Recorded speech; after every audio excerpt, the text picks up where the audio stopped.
All right, folks, now back when making his 7th appearance with me here on the French Lick Resort guest line is 2013 Senior Open champion and now one of the top instructors in the game, and that's Mark Wiebe. Let me remind you a little bit more about Mark's background. He's from Seaside, Oregon, and grew up in Escondido, California. Played his college golf at Palomar Junior College and then transferred to San Jose State. While at Palomar, he was the individual medalist at the 1977 California Amateur, and he won the 1977 Idaho Amateur as well. He was named second-team All-American in 1979 while at San Jose State. That season, he and Don Levin won the Silverado Invitational in Napa, California. He turned pro in 1980 and started on the PGA Tour in 83. Got his first career win at the 1985 Anheuser-Busch Classic when he beat John Mahaffey with a birdie on the first playoff hole. He won again the following year at the 86 Hardee's Golf Classic by 1 stroke over Kurt Byron, thanks to a birdie on 17 during the final round. Mark matched Bobby Watkins' record as being the youngest winner on the Champions Tour at 50 years and 10 days old when he won the SAS Championship. 2013, like I said, he won the Senior Open Championship at Royal Birkdale, defeating Bernhard Langer on the 5th playoff hole after a final round 66. Later in 2013, he captured the Pacific Links Hawaii Championship in a playoff over Corey Pavin.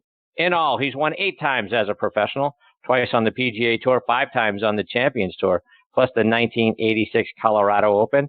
He's now the Director of Instruction at San Jose Country Club in San Jose, California, and I'm very thrilled he is back with me again tonight here on Next on the Tee. Hey, Mark, thanks for coming back on the show. How are you, my friend? Hey, Chris, how you doing, bud? I'm doing fantastic. Thank you, Mark. So, Mark, as you and I were communicating prior to the show, it's been about 5 months since we got to have you here, but you've had some good news, good stories going on out there in San Jose. Catch us up. What's been going on with you? Well, there's a whole bunch of stuff going on right now. We're absolutely thriving with the inside the ropes in the 70-30 club. The juniors are just doing fantastic. We've talked about this before. What I'm sharing with the kids is not a technique or a theory or something I read about. It's more about learning how to shoot lower, and that kind of involves a lot of stuff. The swing being maybe a small part of that, but the rest of it is course management, game management, short game putting, chipping, pitching, bunkers. That's where you actually lower your score. So helping the kids develop some nice practice habits and focus their time, like the club stands for. About 70% of the time, we try to get the kids to work on short game, putting, chipping, pitching, bunkers, flops, you name it, everything there is to do around the green. And then, of course, 30% of the time we do focus on the range and, swing type stuff. And all I know is when I see these kids going out and shooting lower and advancing in tournaments, and it's kind of cool to see that we're doing the right thing. It's kind of great feedback for not only them, but for us too, as instructors to see some of our kids excel in some areas that, maybe even them didn't think they'd go this far, this fast. So that's the funnest part of the job, without a doubt. I know funnest is not a word, but I use it a lot. Anyway, that's kind of really happening right now. School's getting ready to start, so that's all going to change for the kids, and it should. Schoolwork comes first, and their golf will be kind of more late afternoons and weekends. And we got a lot of kids that are getting ready to make some decisions on what colleges to go to, and it's an exciting time around San Jose Country Club. And Mark, as you talk about some of the things that are the most fun for you now, right? As an instructor, when you're watching these junior players and they're developing their games and they're shooting lower scores, and I'm sure whether it's watching them on the practice range or out with a playing lesson, or maybe you're seeing some of them play in tournaments. Talk about some of the things that you've seen where you're watching, you go, yeah, that kid, he's got it, she's got it. That's awesome. Talk about some of those victories that you feel now as you're watching and living through some of your students.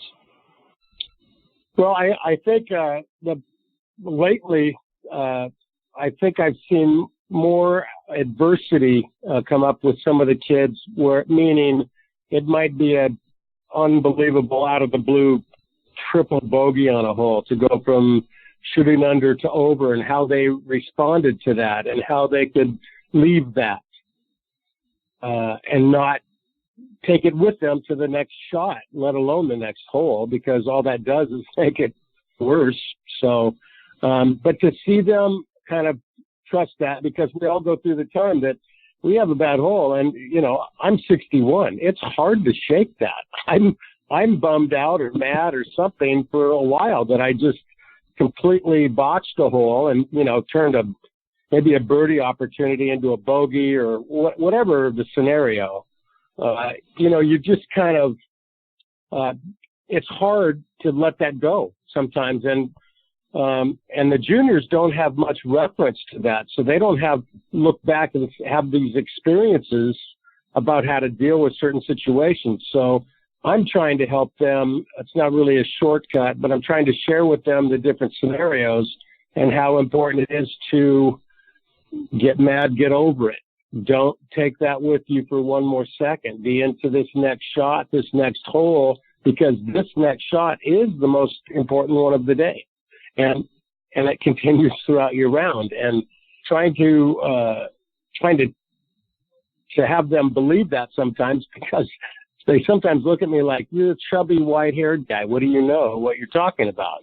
And so we have our moments that they see it happening. They see the scenario we talked about, and then seeing them deal with it. And either way, any way they deal with it, just dealing with it is a thrill to watch that. And one of the things you mentioned a moment ago, Mark, is course management. How do you teach the kids to be patient out on the course? And sometimes you just got to take your medicine, right? You've hit a bad shot. You got to take your medicine, make a bogey, walk to the next tee and move on from there. How do you teach them not to let a bogey turn into a double or a triple by trying to play a hero shot, or not to, mess up the course management piece and put yourself into a deeper, worse situation by trying a shot that you really shouldn't? Well, right. There's a fine line there, because you want, I don't care what age you are, you want to use your imagination. And if you see a shot and you know it in your heart and in your gut that that's the shot to hit, it's hard to not go with that. On the other hand, I will tell you this, the better you get with your wedges, a la Tom Kite, the better you get with your wedges is to play a percentage game when you're going up to look at your shot, because every shot has a plan. You don't just get up and hit. You have to, your lie kind of dictates right away. Your lie and swing dictate what your plan's going to be. Do I have a good lie? Is it sitting down on the rough? Is it sitting up? Is it in the fairway? Is it in a divot? Each one has its own plan. So, that's the first and foremost thing. And if you really do play golf this way, and it's so hard, it's so easy to sit here and talk about it, but I know it. I know this because I know when I had success, or anybody I watched have success, this is where they were. They never were bothered. It never bothered them. A bad shot never bothered them. It's like it didn't happen. So I think in their minds, it didn't happen almost. And in my mind, when I was in that level of, it doesn't matter that I hit it over there, because now I'm going to hit it over here and then I'll chip it up and make a putt. What's the big deal? So it's that mentality that if we can get, I'm telling the juniors all the time, if you're the same talent-wise as the one next door to you, you guys are exactly the same, how are you going to beat that person? And the answer is 100% mental. So we spend a lot of time on thoughts and situations and what would you think? And does it matter that you just made a triple? Does it matter that you just made an eagle? Does it matter? Does it change your game plan? Do you stay the course? And then again, each shot has a plan. So, if we can get this down to where we're really thinking about the game as a game, like if you and I just decided to play this silly game of golf, how would we do it? We wouldn't start off by thinking about swing thoughts and rotate your forearms and make sure at the top the club does this. We'd be trying to hit the ball as straight and far as we could, however we did it. And trying to get that across in this day and age of TrackMan and Flight Scope and Quad Pro and teachers that teach stuff that you go, whoa, you know, that's a lot. So I'm kind of trying to be that guy, I guess. I just teach by my experience and things I've been through. And I tell the kids all the time, this is not something I made up. This is something I learned from people you don't know their names. Ben Crenshaw, Fuzzy Zoller, you know, Tom Kite, Raymond Floyd. I mean, the list goes forever. So Dave Stockton, Hubert Green, these are the guys that taught me how to really play golf as a professional. So I didn't make this stuff up. It's all good stuff. It's great for the kids because they don't have that anywhere. So it's kind of nice to, and then of course I'm a total nag on putting because I felt like, you know, whenever I played good in a tournament or had my wins, it wasn't because I was hitting it farther than everyone else or hitting it closer. It's because I putted better than everybody else in the tournament. So let's start caring about our putting just a little bit more than normal. So that's my big. So there's a lot to get to on what you just said, Mark. And I want to start with you mentioned some of the great players in the history of golf there a moment ago. Who are some of the guys that you played with that bad shots never bothered them? Well, without a doubt, the one I use as an example, even though the kids, some of them know him, some of them don't, but Tom Watson is the best I've ever seen in my life, ever. There's no close second. He is amazing. I mean, I've been out with him when he's hit every single shot he hits is perfect. And then I've been out with him when there's not a perfect shot even resembled a perfect shot out of his bag. And I promise you, I think the score was pretty close. And so was his demeanor. And I couldn't believe it because, you know, I had watched him before I got on tours. I teased him a little bit and said, hey, when I was a kid, I watch everything about it. You don't miss a beat. And I watched him so many times playing with him, especially that I just thought he's the toughest guy I've ever seen. I can't believe he's not bothered. And if he is, and how could he not be? Because that was the dumbest double bogey I've ever seen in my life he just made. But it's over. It's over. And it's an awesome thing to watch. I got to tell you, it's one of my coolest stories. I share that with the kids a lot. And Mark, you talked about wedge play and how wedge play can get you out of a bad shot or you save par. Talk about lie and wedge choice and how we know which wedge we should be pulling based on the lie of the ball and you know, where we're trying to chip it up to. How do we know if we got the right one? Well, there's times that you're limited with your choice because let's say if you're in a divot and if there is an obstacle in between you and the hole that you need to elevate the ball, you know, good luck. It's a different plan than if you were sitting really pretty.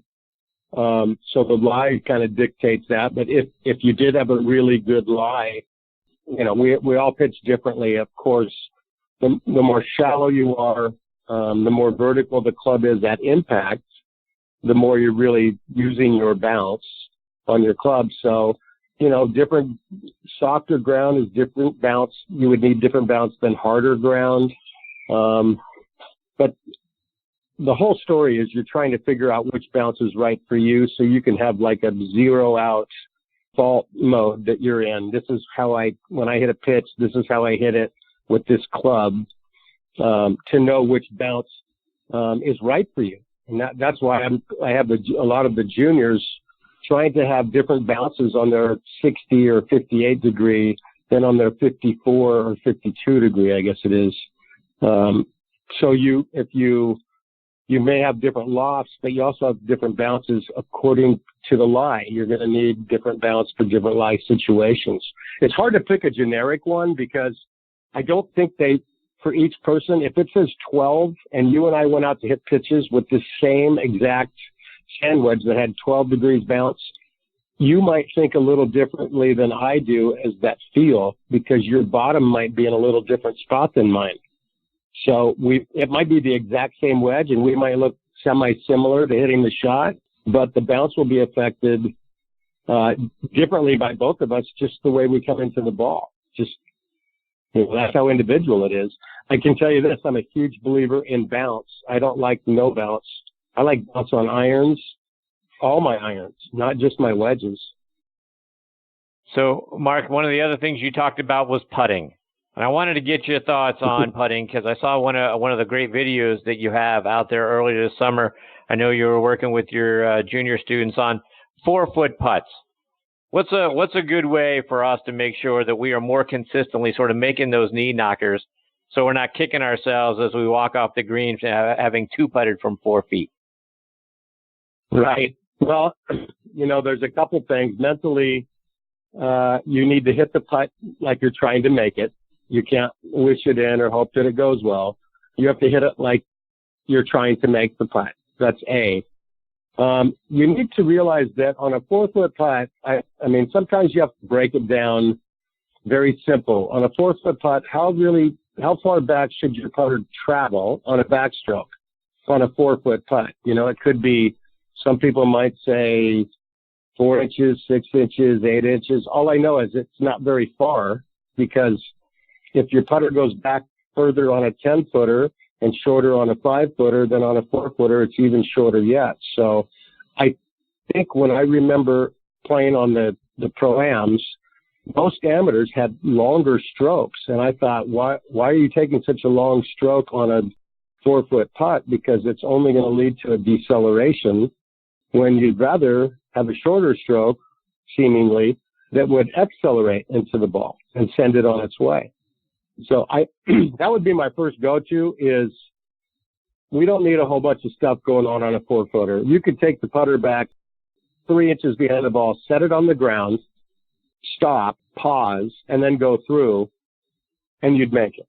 You could take it back 3 inches, set it on the ground, stop, and then go through, and you'd make a 4-footer time after time. So I think we put a little too much into these perfect strokes that everybody seemingly thinks we have to make, and less into aiming and making contact. Mark, one more before I let you go. And like I mentioned in your intro, you defeated Bernhard Langer in a playoff 6 years ago to win the Senior Open Championship. You won that event on a 2-day playoff. You kind of finished almost in the dark on Sunday, had to go to Monday to win the event, 4 more holes that morning. What was it like sleeping on that lead, knowing you had to get up in the morning and it's sudden death at that point? How do you deal with that? Well, actually, we had played 2 holes, and I talked him into playing one more, because I thought this might be my only shot to win. Bernie wins everything. So I thought I better take I have a shot. I better take it. Unfortunately, we tied, so we had to sleep in. But I can tell you this, I was on the phone with my wife, who was then next to my son, who was home, and he was on the phone with whoever trying to get my flight switched around, because I was supposed to leave Monday to go to Minneapolis. So I needed to have my whole thing changed, because I wasn't going to make that Monday flight. So I was up so late that finally my wife and my son talked me into going to sleep, which good luck with that, because I had some adrenaline going on. I'm confused. I had to unpack and then iron and unpack. And then I got up, and then it was kind of a blur. I think I slept a couple hours, but all I know is when I woke up in the morning, I thought, you know what, I'm ready to do business. I tied him twice. I can win this tournament. I need some luck. There's no doubt. Bernie is like are you kidding me? He's one of the all-time evers. So even before his champion tour record, he was already there. So, I took a little good grace, and I think it was maybe my turn. And as looking back, it was a fun night to sleep. I'm not so sure how much I slept. No doubt. Mark, remind our listeners, how can they stay up to date with all the great things you're doing and follow you, whether it's online or it's on social media?